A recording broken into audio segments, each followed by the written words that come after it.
दोस्तों, जैसा कि मैंने पहले भी बताया, मैं इसमें बागपत की यात्रा पर हूँ। दिल्ली से बाहर हूँ और यहाँ किसानों के बीच में हूँ और कह सकते हैं कि इसमें मैं अपने दौरे के आखिरी पड़ाव पर हूँ और मौजूदा समय इसमें एक गन्ने के खेत में हूँ। आप देख सकते हैं यहाँ गन्ना जो है लगा हुआ है और अगर पूरे इलाके की अर्थव्यवस्था की बात करें तो गन्ना ही इस इलाके के अर्थव्यवस्था का आधार है।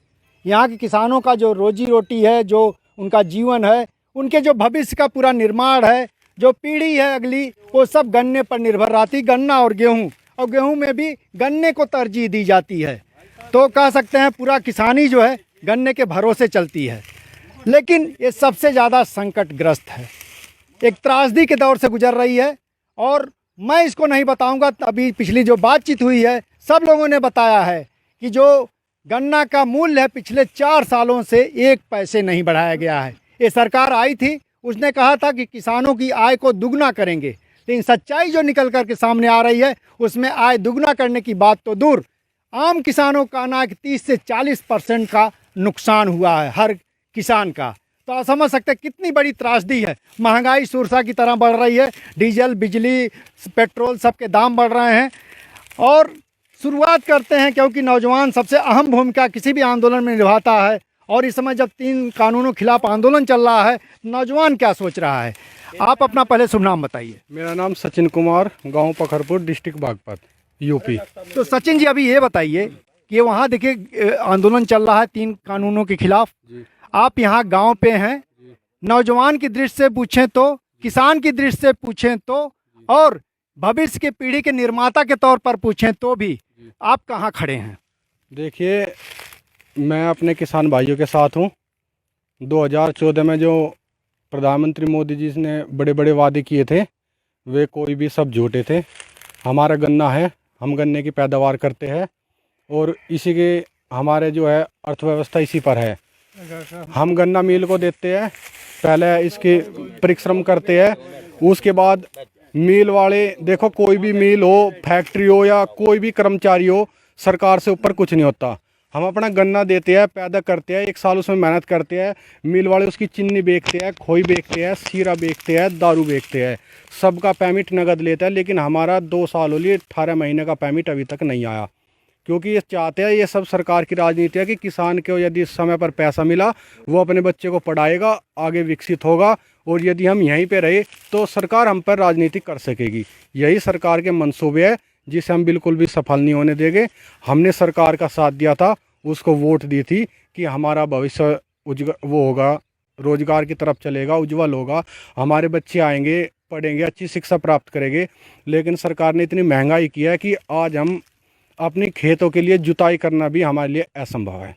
बिल बहुत बढ़ा दिए, कुछ भी इस स्थिति में नहीं है, सब कुछ डगमगा चुका है। हमारा पेमेंट भी नहीं होता, समय पर भुगतान नहीं है, अपने बच्चों की फीस नहीं दे सकते। क्या इसी दिन के लिए हमने सरकार को चुना था?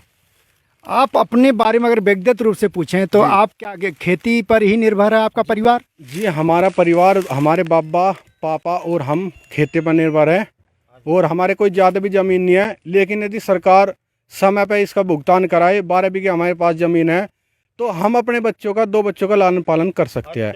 लेकिन सरकार नहीं चाहती कि अपने बच्चों को आगे बढ़ाए, शिक्षित करे, इसलिए सरकार कुछ नहीं। अभी जो गन्ना आप बोते हैं, कितना बोते हैं, कितना आपका बकाया है, कितना अभी इस साल जाना है चीनी मिल पर? देखिए, 2019 और 20 का नवंबर, दिसंबर, जनवरी 3 महीनों का पेमेंट आया, इससे आगे कोई पैसा नहीं आया।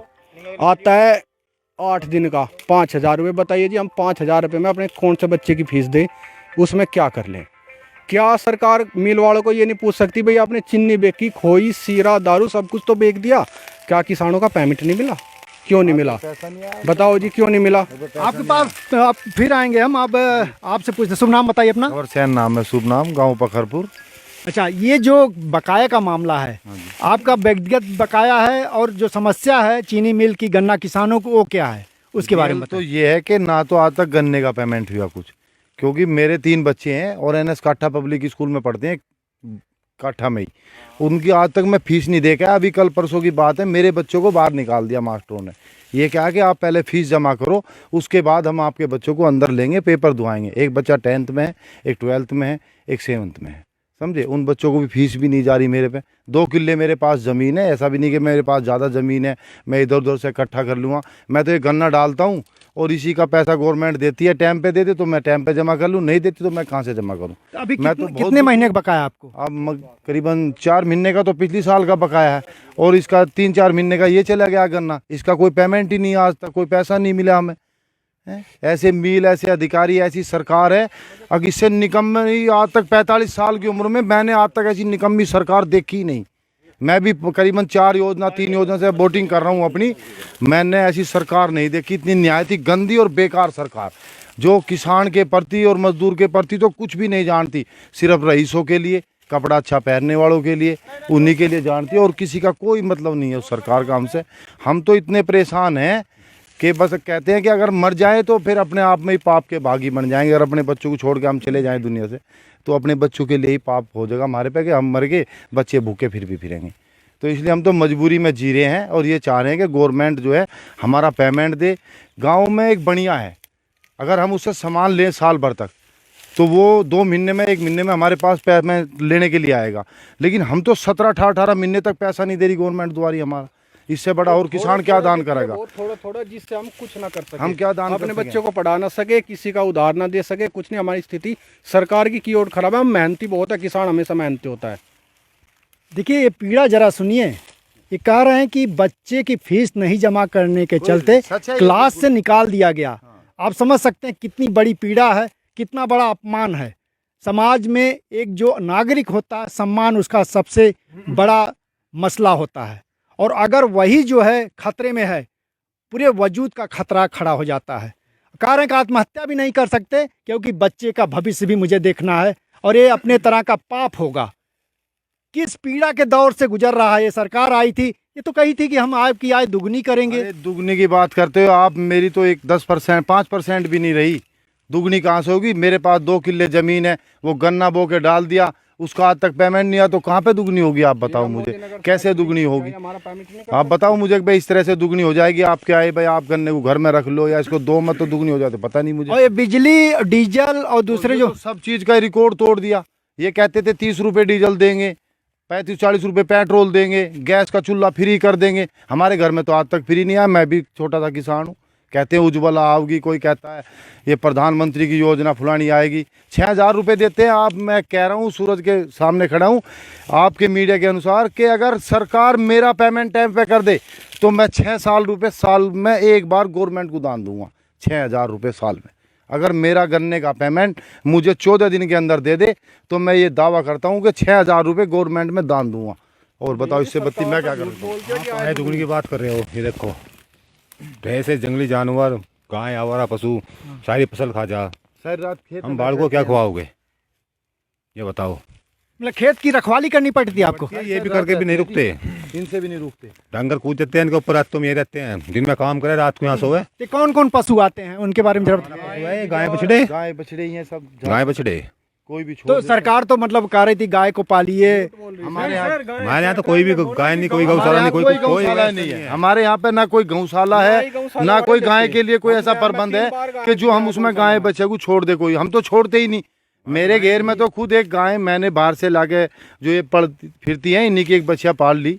बीमार थी, वो घर ले आया ठीक कराने के लिए, वो पाल ली। आज उसने 5 बच्चियाँ दे चुकी, मेरे दूध पिला रही है मुझे खूब। वे 5 बच्चियाँ आज तक आगे की नहीं हुई। मतलब नहीं, हमको ये समझाइए गाय क्यों छोड़ी जा रही, मतलब क्यों छोड़ रहे हैं लोग? बहुत से ऐसे है भाई, गाय मतलब आगे की नहीं होती, उन्हें छोड़ देते हैं आवारा पशु करके। कोई बुढ़ी हो जाती है, उन्हें छोड़ के इनके जाओ। उसके पास न्यार का नाद बर्तन का नहीं तोड़ा है। है, आज के लिए बीज ऐसे चल गए, इन्हें खा जाती इन है। पे घोड़ा नहीं है, कोई चिकित्सालय भूस रहता नहीं, फसल रही है, जानवर खा जा। नहीं है हमारे पास। तो देखिए यहाँ जो है गाय गौ सेवा और गौशाला प्रमुख एजेंडा था सरकार का, और वो अब किसान की बजाय सेवा करने की जगह किसानों खेत जो है उजाड़ रहा है और किसान उससे जो है परेशान है। आपके सामने तस्वीरें लोग ले आ रहे हैं। शुभ नाम बताइए अपना। मेरा नाम राहुल चौधरी है, काम पकरपुर, जिला बागपत। तो ये जो पूरा सवाल है, जो समस्याएं हैं, वो गन्ना किसानों का है, बिजली, आपका जो है डीजल, और तमाम जो समस्याएं खड़ी हो रही हैं, नौजवान क्या कर रहा है? फिलहाल तो स्थिति है, अगर यही सरकार यही काम करती रही तो आने वाले टाइम में हम सड़क पे पहुंच जाएंगे। हमारे बच्चे बहुत परेशान हैं, हम परेशान हैं। ये फसल देख लो, तार लगे हुए हैं। दिन में हम खेत में काम करते हैं, रात को 12-1 बजे तक यहाँ इनकी रखवाली करते हैं। रात को हमें 2-3 घंटे सोने के लिए मिलता है, फिर खेत में आ जाते हैं। और बात रही पेमेंट की, हमारा पेमेंट टाइम से करवाएं, ठीक है। सरकार तीनों कानून हमारे वापसी ले, वापसी नहीं लेंगे तो आने वाले दिनों में किसान कुछ ना कुछ तो सोचेगा ही। हम सरकार है वापसी, ठीक है, हम सरकार को ही वापसी कर देंगे, गाँव सही बनते ठीक है। हैं। हम परेशान हैं बहुत ज़्यादा। दोस्तों मैं एक चीज़ दिखाना चाहूँगा, नज़ारा है देखिए, जो है यहाँ खेत है, गेहूं का खेत है और इसके किनारे किनारे कटीले तार लगे हुए हैं। बॉर्डर पे जिस तरह से कटीले तार सरकार ने लगाए हैं उसी तरह से यहाँ किसानों को लगाने पड़े हैं। ये देखिए यहाँ बता रहे हैं कि ये जो पशु हैं उनसे रक्षा के लिए फसलों की लगाया गया। और देखिए यहाँ जो फसल है आपको दिखा रहे हैं कि सामने देखिए फसल जो है छोटी है, ये सारा फसल जो है पशु खा गए हैं। इस खेत के किनारे किनारे चूंकि बाढ़ नहीं लगा, कटीले तार नहीं लगे, लिहाजा फसल किसान जो है जो भी इसका मालिक होगा उसको नुकसान सहना पड़ रहा है। तो आप कह सकते हैं, कह रहे हैं कि इनको रात रात भर जगना पड़ता है। एक ऐसी सरकार आई है जो न जीने दे रही है न मरने दे रही है। इनका कहना है कि दिन में खेतों में काम करिए और रात में खेत की रखवाली करिए, यही इनकी जिंदगी हो गई है। नहीं है जी, हम ही लाए उसे भी जी, उस सरकार को भी हम ही लाए और हम ही वापसी कर देंगे। कैसे करेंगे? कि जैसे हम लाए हैं, वोट दिए, गांव में सही जाती है सरकार, शहरों से नहीं बनती, गांव लेकिन ये तो कह रहे हैं कि फिर मान लीजिए उसी तरह का डिवीजन करा दिया, हिंदू मुस्लिम कर दिया, जाति बंटवारा कर दिया। कोई नहीं है कि अब हिंदू मुस्लिम होगी, सबसे बुरा अब कोई पागल नहीं रहा। हमारे साथ जो है मुस्लिम ही है, हिंदू भी है और मुस्लिम भी है। सरकारी सिर्फ हमारे साथ नहीं है, मुस्लिम भाई हमारे साथ, सब हमारे साथ है। शुभ सरकार। नाम क्या आपका? असलम खान जी। ये जो पश्चिमी उत्तर प्रदेश में पिछले दिनों जिस तरह के बंटवारा दिखा सामुदायिक स्तर पे, उसमें कमी आई है, क्या महसूस करते हैं आप? ये मैं कुछ महसूस नहीं करता, और ये हम सब अपने जाट भाई के पास ही रहते हैं और हमारे साथ अच्छा व्यवहार भी करते हैं और हम इनके खेत में काम भी करते हैं और हमारी रेख देख में यही खड़े होते हैं हमारे साथ। हमें किसी भी चीज़ की ज़रूरत पड़े हम रात को बेधड़क होकर जाते हैं और ये हमारी हेल्प भी करते हैं, तो हमें इनसे क्या परेशानी। और ये हमारे जो बड़े बड़े हैं, ये कोई कुछ कहता है, कोई कुछ कहता है, कोई कहता है कि हम ऐसे करेंगे, हम वो मारपीट के साथ लेंगे। हमारे साथ ऐसा कुछ नहीं होता। हम पखरपुर गांव के रहने वाले हैं, ज़िला बागपत, तहसील खेगड़ा। हमारे यहाँ के जो जितने भी जाट भाई हैं, हम उनके साथ मिलजुल के उनके खेतों में रहते हैं। आज भी मैं उनके ही खेतों में खड़ा हूँ, हमें ऐसी कोई दिक्कत नहीं है, ना कोई हिंदू मुस्लिम है ना कोई कुछ है, यहाँ पे सब भाई भाई है। शुभ नाम अपना एक बार फिर बता दीजिए। असलम खान जी। जी असलम और जी। सर एक बात ये कहते हैं कि किसान की आय दुगनी करे, जहाँ चाहे वहाँ कहाँ ही लेके भी जा, ये तो बता दो। अब मेरे पास 40 क्विंटल मुंजी हुई, पिछली बार तो बिकी 3000, इब का बिकी 1500, तो मेरी आय होगी दुगनी 1500 रुपये पर क्विंटल घट के। एक नरेला मंडी पड़े हमारे यहाँ से हापुड़ पड़ गई। अब ये कहने लगा भाई तू 20 क्विंटल मुंजिया वहाँ ले जा पश्चिम बंगाल या वहाँ ले जा कोलकाता, मैं तो क्विंटल में तेल में ही रह जाऊँगा, बस तेल भी ना बचा है। कहाँ ले जाऊँ, देखिए बहुत मजेदार बात कह रहे हैं। कहाँ ले जाऊँ। पूरे देश में एक ही ढिढोरा पीटा जा रहा है तीनों कृषि कानूनों का कि अब किसान जहां चाहे अपना अनाज बेच सकते हैं। अब कोई पूछे कि अगर 2-3 बीघा जिसके ज़मीन है, छोटा किसान है, छोटी खेती है और 1-2 कुंटल 4 कुंटल 10 कुंटल बेचना चाहता है, तो क्या मतलब अपने बागपत और उत्तर प्रदेश से निकल करके पश्चिम बंगाल जाएगा? अब वही बात है कि किसान इस बात को समझ रहे हैं, लेकिन लगता है सरकार नहीं समझना चाहती है। डॉक्टर साहब राघवेंद्र जी हैं हमारे साथ, डॉक्टर हैं, BMS हैं, यहाँ प्रैक्टिस करते हैं। किसान भी हूँ मैं हैं आप? किसान भी हूँ। तो चलिए किसानों का ही बच्चा हूँ और छोटे भाइयों को देखता हूँ, नवयुवकों को देखता हूँ, आक्रोशित हैं, आंदोलित हैं, परेशान हैं। परेशानी में ही आदमी आंदोलित होता है, आक्रोशित होता है। और रोज़ मैं इनकी परेशानियों से भी मैं भी 2-4 होता हूँ, क्योंकि मैं यहीं लोकल में प्रैक्टिस करता हूँ, तो रोज़ मुझे किसानों से, मजदूरों से, सबसे मिलना होता है। अब ये परेशानी सबसे बड़ी किसान के साथ में ये चल रही है, पेमेंट गन्ने का नहीं हो पा रहा है और गन्ने के अलावा भी और दूसरी जो फसलें हैं उनका MSP नहीं मिलता है। MSP सरकार ही घोषित करती है और उसके अलावा भी किसान की तो जो आय है उसको दुगना करने का वायदा किया था सरकार ने, जो वर्तमान सरकार है, और बहुत सारे वायदे किए गए थे। खैर मैं उनके बारे में बातें नहीं करूंगा, किसान के बारे में बात करूंगा। पहले से भी किसान का जो है, जैसे जैसे डीजल का भाव बढ़ा है, खाद का भाव भी बढ़ा है, लोगों ने सुनता हूँ मैं लोगों से, देखता भी हूँ, घर में भी है बात कि कट्टा जो है खाद का वो 50 किलो का था, वो ही उतने पैसे में अब 45 किलो का कर दिया गया है, 5 किलो खाद उसमें से काट दिया गया है। तो ये सब समस्याएं हैं किसान के साथ में। डॉक्टर साहब ये बताइए, ये किसान आंदोलन चल रहा है तीनों कृषि कानूनों के खिलाफ, आप यहाँ रहते हुए, क्योंकि वहाँ ये कहा जा रहा है कि अब कैंप में संख्या कम हो रही है, जमीनी स्तर पे किस रूप में दिख रहा है आपको, कुछ बताएंगे? जमीनी स्तर ये है कि अब ये गांव-गांव फैल गया है, ये जन आंदोलन बन गया है, ये सरकार के खिलाफ है। सरकार या तो इस बात को समझ जाए कि जल्दी से जल्दी इन तीनों कृषि कानूनों को जो ये इन्होंने बनाए हैं ये किसान के खिलाफ है, और किसान समझ रहा है सारी बात। ये मासूम इनोसेंट किसान है, इसको जो है बहकाया नहीं जाना चाहिए, बहलाया नहीं जाना चाहिए। और जो ये लग रहा है कि गाजीपुर बॉर्डर खाली हो गया है, सिंधु बॉर्डर खाली हो गया है, मैं भी जाता हूँ गाजीपुर बॉर्डर भी जाता हूँ, सिंधु बॉर्डर में मैं भी कल परसों गया था, उसके अलावा टिकरी बॉर्डर भी गया था, तो देखता हूँ 10-10, 15-15 किलोमीटर तक किसान लौटा हुआ है। किसान की जगह जगह कैंप लगे हुए हैं, दूर दूर तक 10-10, 15-15 किलोमीटर तक किसान है। अब पता नहीं मीडिया कौन सा मीडिया है वो जो ये दिखाता है कि भाई किसान यहाँ नहीं है, किसान वापस चला गया है। अरे वापस तो चला गया, उसके अंदर जो मन के अंदर आक्रोश है वो भी उसके साथ जा रहा है। वो कल आने वाले चुनाव में सरकार को ही भुगतना पड़ेगा। ये नहीं है कि आप बच जाओगे। जब जंगल में आग लगती है तो ये नहीं है कि जो सूखे पेड़ हैं वही चलते हैं, सूखे पेड़ के आपस में रगड़ खाने से आग लग जाती है, और वो आग जो है हरे पेड़ों को भी निगल जाती है, उस जंगल को भी निगल जाती है जो हरे हैं। तो ये सब चीज़ समझ जानी चाहिए। ये खाली एक वर्ग की लड़ाई नहीं है, अब ये लड़ाई आगे बढ़ने लग रही है और पूरे देश में फैल रही है।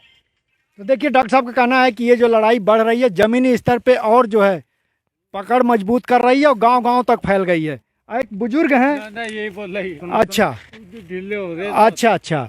तो देखिए मित्रों, यहाँ यूथ हैं, से वो नज़रिया आपने देखा, बहुत ही समझदारी भरा जो है ये पूरा हम लोगों की बातचीत रही। और इन सब का कहना है कि जो सरकार है आई थी जिस वादे से काम उसका बिल्कुल उल्टा कर रही है। आय दुगना करने का वादा था और किसानों की जेब से पैसे निकाल लिए जा रहे हैं। खेत की में समृद्धि लाने की बात थी, खेत संकट के दौर से गुजर रहे हैं।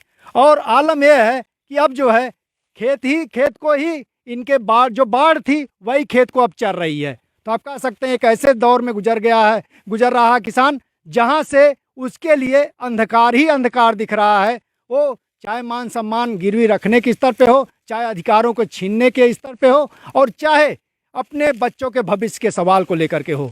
लेकिन ये त्रासदी कैसे हल होगी, किसान कैसे उबर पाएगा, कि कैसे इससे पार पाएगा, ये सबसे बड़ा सवाल बन गया है। फकरपुर बागपत से जनचौक के लिए मैं महेंद्र मिश्र।